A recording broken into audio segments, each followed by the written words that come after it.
ஒரு அழகிய காட்டில் இடி மின்னலுடன் பலத்த காற்றுடன் மழை பெய்கிறது. மரங்கள் அசைகின்றன, கூடுகளும் அசைகின்றன. மிகவும் மழை அதிகமாக வருகிறது. இல்லைங்க, மழை நிறைய வருதுங்க. வீட்டுக்குள்ள மழை வந்துடும் போல. மழை ஒன்னும் வீட்டுக்குள்ள வராது, கவலைப்படாத, பார்க்கலாம் இரு. ஐயோ ஏங்க, மழை நிறைய வருதுங்க.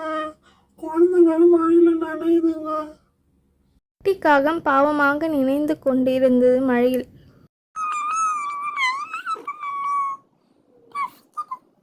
பயப்படக்கூடாது பாப்பா, அப்பா இருக்கேன்ல. பயங்கரமாக அடித்த காற்றில் கூரை தண்ணீர் விழுந்தது, வீடும் தண்ணீரில் விழுந்தது.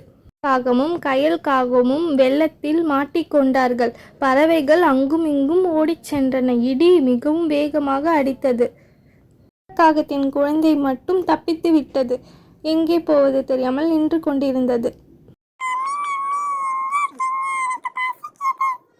அனைத்தையும் மேலே இருந்து மாமி கிளி பார்த்து கொண்டிருந்தது. ஐயோ பாவமாய் இருக்கே, என்ன பண்றது? வா கீழே போய் பார்க்கலாம்.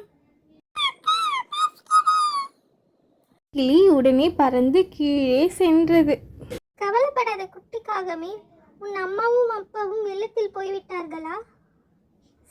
குருவி பறந்து குட்டி காகமிடம் சென்றது.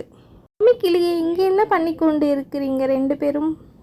அந்த காகமும் கயல் காகமும் வெள்ளத்தில் போய்விட்டார்கள். குழந்தை தனியாக தவிக்கிறது.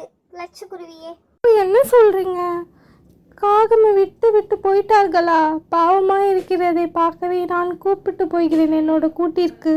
லட்சுக்குருவி தன்னோட கூட்டிற்கு அழைத்து சென்றது குட்டி காகத்தை. என் பெயர் லட்சு. எனக்கு உன்னை போல் ஒரு குட்டி பாப்பா உள்ளது. பாப்பா பறந்து வந்தது. இனிமே நம்ம கூட தான் இருப்பாங்க. உனக்கு அக்காவா? ஊர் மக்கள் அனைவரும் ஒன்று சேர்ந்து பேசிக் கொண்டிருந்தார்கள். லட்சுக்குருவியே ரெண்டு குழந்தையும் பார்த்துக்குது போல, கஷ்டமா இருக்கு. அம்மா நீங்க சொல்றது கரெக்ட் தான். லட்சுக்குருவியை பார்த்துக்குது போல ரெண்டு குழந்தையும். குருவி உணவு சமைத்து சாப்பிட வைத்தது குட்டி காகத்தை. குட்டி காகம் வயிறாக சாப்பிட்டது.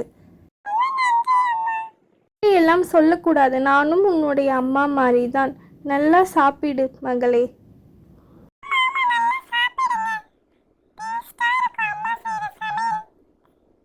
குருவி உணவு தேடி வெளியே சென்றது. இரண்டு குழந்தைகளும் விளையாடி சந்தோஷமாக இருந்தார்கள்.